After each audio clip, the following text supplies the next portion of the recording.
Ashama harka fuunee kabajamtoota fi jaallatamtoota Feesbuukii maraaf akkasumas immoo hiriyoota koo kan Feesbuukii irra jirtan hundaa fi egaa kanan durarree akkasitti viidiyoo waraabee gadhiisuudhaan beekuu baadhus tarii akka carraa ta'ee har'a viidiyoo kana kan waraabu kan na taasise waan tokkodha. Egaa waan xiqqoo ishiitan qabadhee isin dhiyaadheeraarra innis maalinni waa'ee ateeteeti. Ateetee fi callee ilaalchisee jechuudha kanan waan xiqqoo ishee dubbachuu barbaadu. Ateetee jechuun aadaa Oromoo keessaa isa tokkodha. Oromiyaa keessatti bal'inaan beekama. Oromootaan birattis ni beekama jechuudha. Maalinni ateetee jechuun ayyaana dubartiiti. Namoonni tokko tokko haalli ilaalchi isaanii ateeteen ayyaana yookiin sirna waaqeffannaa akka ta'edha kan beekanii. Ateetee jechuun sirna waaqeffannaa yookiin waan itti bulan amantaa miti. Kallattiidhaan ayyaana dubartiiti ateetee jechuun.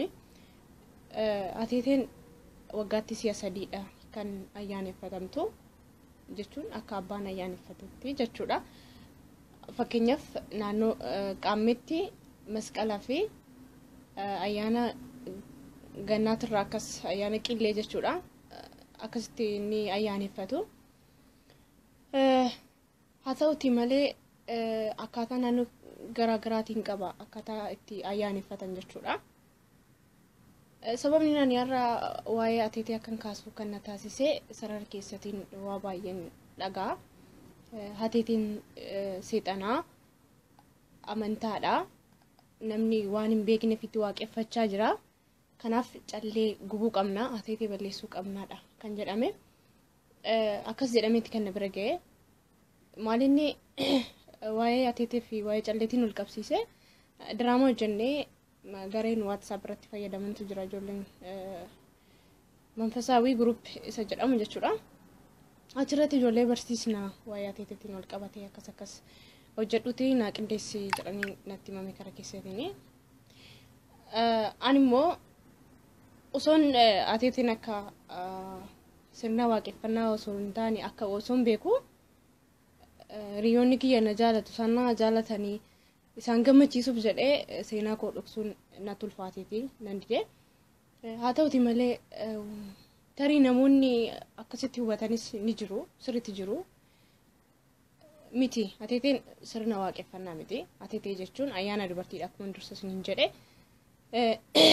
Dubartiin takka kan waaqeffattu kan ayyaaneffattu yeroo amma fakkeenyaaf naannoo keenyatti qaammeerra kan facaafatamu ateeteen qaammee fi masqalarra baay'inaan kan beekamu jechuudha.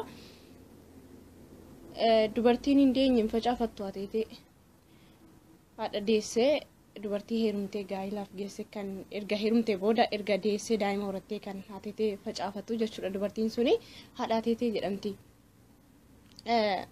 Maaliif calleen akkamitti kan seexanaati jedheen gaafadhe. Hiikaa qabdi calleen mataa isheetiin hiikaa qabdi. Tokkoffaa calleen hoggaa diramtu marsaa sagaliin diramti mormarratti haadholiidhaaf calleen diramtu marsaa sagaliin diramti. Marsaan sagalee sun maal ilaalchisaa? Sagaleen ijoollee Booranaatti ilaalchisaa jechuudha kallattiidhaan. Marsaa sagaliin diramteet akkasitti naannoftee walitti dhuftee iddoo tokko taatee jalattis ammas gadi rarraadhaan sagaliin diramti. Kallattiidhaan ijoollee Booranaa sagaleen ijoollee Booranaa isa jedhamu kan agarsiisu. Inni biraa immoo callee osoo qicneen lakkoofna jennee lakkoofnee ittiin baanu hin fidnu lakkoofnee ta'u. Uummanni Oromootis baay'eedha. Hundeen keenyas baay'eedha. Hiddi keenyas baay'eedha. Lakkaa'ameen dhumu uummanni Oromootis osoo iddoo tokko teechisnee tokko lama jennee quba itti qabnee lakkaa'anii fixnuu hin dandeenyu uummata Oromoo. Maaliif callee erga calleen seexana taatee erga sirna waaqeffannaa taatetti dubartiin hin heerumne ishiin waaqeffachuu hin dandeessu maaliif hin hidhanne ishiin jedheen gaafadheen ijoollee akkasnaan jedhaniin jechuudha. Kallattumaan isaan kana naaf hin deebisne. Ani immoo akkaataan isaanii itti deebisetti dubartiin hin heerumne wanti ishiin calleen kaawwanneef wanti ishiin ateetee hin facaafanneef callee kaawwachuu ni kaawwatti garuu calleen gargarii calleen ateetee ittiin facaafatanii fi calleen akkasumaan kaawwatamu jira uffannaa wajjiniin kan kaawwatamu fi inni kun addaa jechuudha. Dubartiin hin heerumne yookiin dubartiin gaa'elaaf hin geenye wanti ishiin calleen godhanneef gaafa heerumteeyyuu calleen godhattu erga deesseen booda kan calleen ishiidhaaf diramu jechuudha. Dubartittiin mana jirtu sun yookiin intalli gaa'elaaf hin geenye sun heerumteef dhiistee ishiin beekamu, deesseef dhiistee ishiin beekamu, wanni beekamu hin jiru. Gaafa heerumtee daa'ima deesse garuu abdii qabu kara fuulduraatti ijoollee baay'ee akka hortu jechuudha. Oromoon hundeensaa baay'eedha.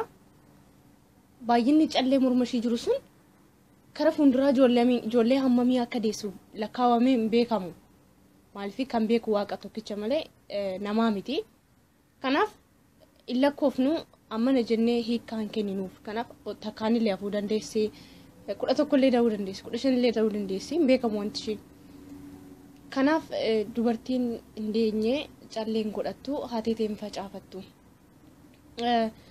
Haa ta'uutii garuu haala akkaataan haateetti facaafatamu naannoo keenyatti yookiin harmeen kiyya akka mana keessatti facaafattutti harmeen kiyya qaamirra facaafatti jechuudha haateetee. Innis akkamiin facaafatti nyaanni adda addaa ni qophaa'a achirratti. Fakkeenyaaf kan akka marqaa sinqirii jedhuun naannoo keenyatti qincee raafuu affeelame yoo muramin jechuudha raafuu gurraacha daabboo qamadii daabboo xaafii kan hojjetamu innis hiikaa mataa isaa qaba tokkoon tokko isaatiin jechuudha. Fakkeenyaaf qinceerraanis ni kaa'a. Qinceen irratti qophaa'a, gingilchaa irratti qophaa'a. Maaliif gingilchaa irratti qinceen qophaa'a, gundoo irratti hin qophaa'u jedheen gaafa harmee kiyya maallaan jettee gundooni fuuldura irratti akkasitti fuula duratti qabanne wanta mul'isu hin qabu. Gingilchaan garuu kara fuulduraatti gingilchaa keessan waa baay'ee arguu dandeessa. Ifatti nu baasidha kan jedhamuufi jettee marqaa xaafii diimatirraa kan godhatamu. Marqaan sun dubartiin sun deessee gaafa deesse marqaa nyaatti. Kallattiidhaan dubartii deesse sana agarsiisaa jechuudha. Jiidha jechuun daabboo yookiin bixxillee xaafii fi bixxillee qamadiiti kan hojjetamu. Sagaltu hojjetama isaan hundiyyuu kan ateetee jechuudha. Sagalee sun ammas dooree naanna'ee ijoollee Booranaa san agarsiisaa jechuudha. Booranaa jechuun hundi keenya iyyuu hin beekna hangafa Oromooti.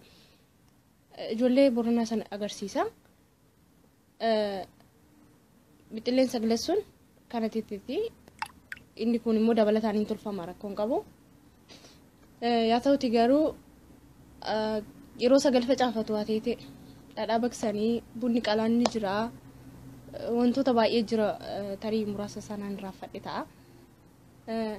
Fakkeenyaaf dhadhaa baqsaniit dubartii yookiin intala niitii ilma hangafaa yookiin immoo intalli hangafti kan heerumte yoo jiraatte haadhaatiitii facaafatsaniitis facaastee ofiitiifis facaafattee jechuudha. Yeroo sagal marga mataan hin cinne marga jiidhaadhaan jechuudha. Marga mataan hin cinne ciruudhaan harka lamaan qabanii as jilba gidduu godhatanii yeroo sagal dhadhaa ofitti as jalatti ofitti facaasu jechuudha. Dubartiin hin deenyeef yookiin dubartiin heerumneef immoo as adarraan tuquu fi warra da'e garuu morma jalatti facaasu jechuudha. Kanaaf namoonni waa'ee ateetee fi waa'ee callee maaf kara biraatti fudhatu waan amantaa miti. Amantaadhaan waan wal qabatu miti. Aadaa Oromoota agarsiisa malee kuni waan amantaadhaan wal qabatu miti. Akkuma beeknu Oromoon waaqeffataadha. Inni waaqeffataa, waaqa isaa kadhataa, waaqa baluu jedhee wanta kadhatu miti. Waaqa kana uumte, waaqa marga kana uumte, waaqa bishaan kana uumte jedhee waaqeffata malee bishaan kanarra waatu jira jedhee bishaan sanii miti kan gabbaru. Muka sanirra muka kanarra waatu jira miti kan muka gabbaru. Namoonni baay'een Oromoon yookiin harsadiitti deemanii hoggaa irreeffatan ilaalcha akkasii qabu. Keessattuu beetekiristaanaa irratti hoggaa barsiisan callee gubaa warra keessan jalaa fuudhati callee gubaa nan beekan namoota baay'eedhaan kan callee maatii ofii jalaa fuudhan callee gubee warra ofii boochisuu jechuudha. Maaliif gumnaa teessu? Calleen bee waa'ee amantaatiin waan wal qabatu tokko iyyuu hin qabu. Kallattiidhaan akkuma dura jedhee irra deemuun barbaadu baay'ina Oromoota agarsiisa malee calleen amantaadhaan waan wal qabatu tokko iyyuu hin jiru. Kanaaf namni kamiyyuu ilaalcha calleedhaaf qabu gadi bu'aa ta'uu hin qabu. Callee jechuun aadaa Oromooti. Oromoon immoo faaya hedduu qabna, haada miidhagaa qabna. Nuti bar Oromoo hawwina malee namni iyyuu nu hawwa. Nuti hin beekne malee namni uffannaa keenya ilaalee akkaataa haala nyaata itti qophaa'u, haala nyaata aadaa itti qophaa'u ilaalee nu hawwa namni. Nuti garuu yoo keenya beekuu baanne kan namaa hawwinaa jechuudha. Maaliif kan namaa yoo laalleen bareeda ka. Kan keenya garuu uffannoo osoo baane namni akkasumatti nurratti hawwa. Osoo aadaa keenya bakka deemnutti bakka jirrutti hundumaayyuu dubbannee nama hunda barsiisne namni nu hawwa. Aadaan isaanii akkas bareeddii. Seenaan isaanii akkas fakkaata. Seenaa keenya beekuu baannaan kara namni nu qabetti jechuudha.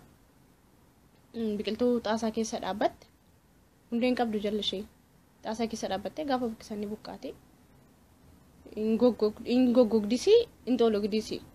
Kan lafa dhaabbatte garuu hundeen ishee lafa jala seeneera waan ta'eef muraanirree xoologdeen baddu hundeen ishee. Kanaaf akka biqiltuu xaasaa keessa dhaabannee akka hin taane seenaa keenya hundi keenya qorachuu qabna. Warra beekurraa gaafachuu yoo beekne ta'e kan beeknu namaaf qoodu yoo kan hin beekne ta'e immoo nama beekutti siqanii gaafachuu kun waan nama qaanessuun qabu. Keessattuu feesbuukidhaan warri waan akkasii yennoo ta'an tarii kanan dura waa'ee ati ta'anis barreessee gadhiiseen ture feesbuukii isa duraati irratti. Ammaaf garuu yeroo na irratti barreessuudhaaf jechuudha. Waa baay'een keessa gaggatee hanqina yeroo turaan kan ka'edha. Tarii yoo naaf mijatee rabbi jedhee achiin naga'ee yeroo harmeen kiyyaatti itti facaafattu viidiyoodhaan waraabee yookiin immoo akkaataa ishiin itti facaafattu ishillee asoofsisee isiniif qopheessuu nan danda'a. Rabbiin nama achiin waa taasisuuti. Kanaaf ani ergaan an dabarsu hundi keessan waan beektan waan beeknu waliif haa qoonnu maaliif callisna. Amantaadhaan gargar waliin qoonnu. Tokko yaa taanu gaafa tokko taane ni bilisoomna. Waa'ee aadaa keenya yoo barsiisne seenaa keenya yoo barsiisne namni tokko seenaa ofii beekuu baannan bee qabsaa'uu hin danda'u. Maaliif boru tokko dhufee namni tokko waan tokko yoo jedhan karaa sanitti garagala waan ta'eef jechuudha.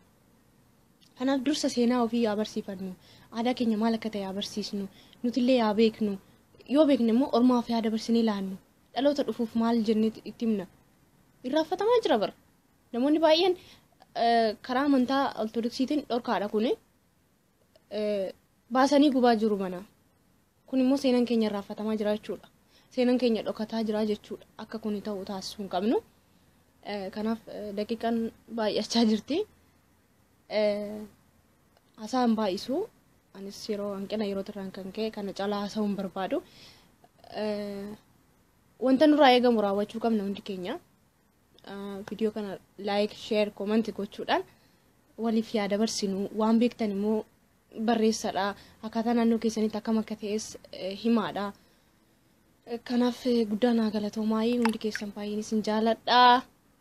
Tarii warri nama arrabsitanis jirtu, warri nama waa'ee akkasii maal si galchee maal si dhibee kan jettanis jirtu. Ani ammas amantaadhaan waliin tuqne amantaadhaan akka waliin qoonne hundi keenyayyuu musliimnis waaqeffataanis ortodoksiinis amantaa kamiyyuu hordofee qabsoo itti fufuu hin danda'a. Aadaa ofii baruun gaariidhaan jedha. Hundi keessan naa jiraadha galatoomaadha waan yeroo keessan aarsaa gootanii na dhaggeeffattanii fi isinan jaaladha. Yeroo gaarii isiniif haa ta'u. Nama aadaa keenya wal barsiisuu nu haa taasisu. Rabbiin tokko nu haa taasisu. Oromiyaa naa bilisoomtu. Yeroo gaarii.